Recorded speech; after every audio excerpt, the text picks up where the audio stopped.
आप देख रहे हैं उजाला न्यूज लाइव, बुलंद खौज बुलंद आवाज के साथ।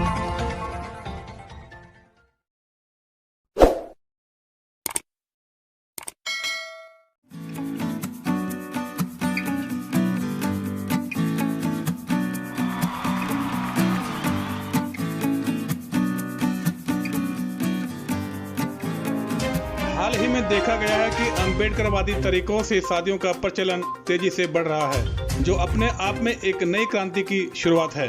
दरअसल अब दलित परिवारों में शादी विवाह के कार्ड में हिंदू देवी देवताओं की बजाय अम्बेडकर और तथागत बुद्ध के चित्र प्रकाशित करवाने का प्रचलन तेजी से बढ़ गया है। आज के पढ़े लिखे और अम्बेडकरवादी युवा आडंबर को छोड़कर अम्बेडकरवादी तरीके से शादियां कर रहे हैं। बाबा साहेब आम्बेडकर भारतीय संविधान को साक्षी मानकर संदीप मुखर्जी को अपना पति स्वीकार करती हूँ। दरअसल राजस्थान, मध्य प्रदेश, हरियाणा, उत्तर प्रदेश, बिहार व गुजरात इत्यादि में यह प्रवृत्ति काफी तेजी से बढ़ रही है। इसकी शुरुआत शादी के कार्डों में आ रहे बदलाव से देखी जा सकती है, तो वहीं बहुजन चिंतक इस बदलाव को अत्यंत सकारात्मक और अच्छा संकेत मानते हैं। उनका कहना है कि दलित समुदाय के सामूहिक विवाह सम्मेलन के आमंत्रण पत्र पर तथागत बुद्ध व बाबा साहेब डॉक्टर भीमराव अंबेडकर के चित्र पहुंच चुके हैं। हमें इस शुरुआत का सहयोग करना चाहिए और उम्मीद है आगे इससे भी अच्छा होगा।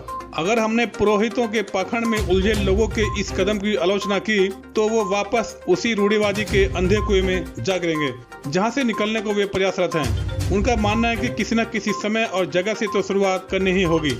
रुकने के बजाय छोटे छोटे कदमों से ही सही, परंतु चलना तो होगा। इसके बारे में खुला मंच ने जब कुछ अम्बेडकरवादी लोगों से बात की तो लोगों ने बताया, तो मेरा कहना यह है कि देखिए, बाबा साहब ने इतना बड़ा संविधान दिया, हम लोगों को गुलामी से निकाल के आज़ाद कराने का काम किया।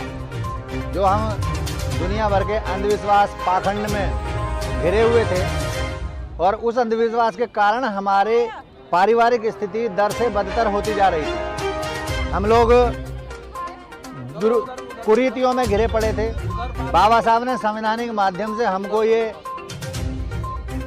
योगदान ये रहा कि हमें उस कुरीतियों से निकाल के आज इस लायक बनाया कि हम सूट बूट में आपके सामने बैठे हैं। और हमारे साथी न केवल वकील, जज, IAS, PCS तक हो गए हैं, डॉक्टर हमारी कई बेटियां हैं, बेटे हैं। तो ये बाबा साहब की देन है। और जब बाबा साहब की देन है और हम शादी ब्याह क्या, मैं तो कहता हूँ हर अनुष्ठान में जो भी अनुष्ठान हम कराते हैं, चाहे वो गृह प्रवेश हो, चाहे बच्चे का नामकरण हो, चाहे कुछ भी खरीद फरोख्त हो या परिवार में कोई खुशी हो, तो हमें बाबा साहब को याद करना चाहिए और उन्हीं के माध्यम से हम अपने पूज्य भंते जी को बुलाकर और अपना वो जो भी अनुदान है उसे पूरा करें और बाबा साहब को याद करें हर परिस्थिति में। अगर कोई भी ब्राह्मण या कोई भी ज्योतिषी या कोई भी ये जो पाखंडवाद वाले लोग हैं आपको कोई डेट निकाल कर देते हैं और उस डेट पे कोई भी अनहोनी होती है तो उसके खिलाफ निसंदेह जो क्रिमिनल ऑफेंस और सिविल ऑफेंस दोनों बनते हैं और उनके खिलाफ हमें मुकदमा दायर करना चाहिए, क्योंकि या तो उनकी जिसको वो ज्योतिषी बोलते हैं, ज्योतिषी विद्या बोलते हैं, या तो वो विद्या नहीं है। अगर वो विद्या है तो उसके कोई सर्टन पैरामीटर्स होंगे और अगर कोई सर्टन पैरामीटर्स हैं तो उस पैरामीटर्स को फेल होने पर जिसको हमने पैसा दिया है वो हमें पैसा रिटर्न करेगा, रिम्बर्स करेगा। अगर नहीं करता तो उसके खिलाफ निसंदेह कानूनी कार्रवाई होनी चाहिए। समाज जो है एक दूसरे को देख करके मतलब अम्बेडकरवाद से शादी करने के विचार सोच रहा है।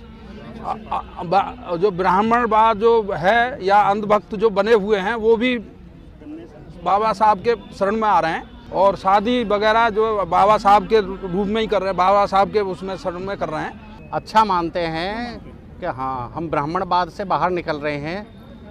वो जो झूठा हमें प्रलोभन देते हैं उनसे बाहर निकल रहे तो अच्छी बात है। दूसरा मैं ये कहना चाहता हूँ कि अगर लक्ष्मी के पूजने से धन आता है तो ब्राह्मण लोग पढ़ाई क्यों करते हैं, या हमें पढ़ाई करने की क्या जरूरत है? हम लक्ष्मी की आरती उतारते नहीं, उसी से धन आ जाएगा।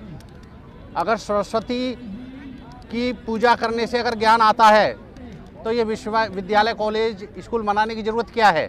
ये सब अंधविश्वास है। आज के समय की मांग है कि हम प्राचीन परंपराओं को नकार दें जिनके हमारे जीवन में कोई औचित्य नहीं है। हमें पाखंडी रूढ़ियों व मान्यताओं को छोड़कर वैज्ञानिक, तार्किक, बौद्धिक व आधुनिक रीतियों को आगे बढ़ाना होगा।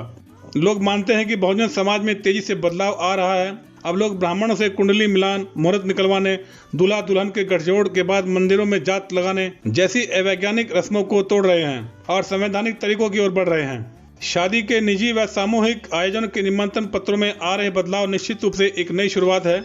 इसे भीम युग के आगाज के रूप में लिया जा सकता है। ब्राह्मणवादी रीति रिवाज जन्म से मृत्यु तक और मृत्यु के बाद भी पिंड नहीं छोड़ते, परंतु अब लग रहा है कि आधुनिक भारत के बहुजन युवा इस मनु समर्थित ब्राह्मणवाद का पिंडदान करके ही दम लेंगे। खुला मंच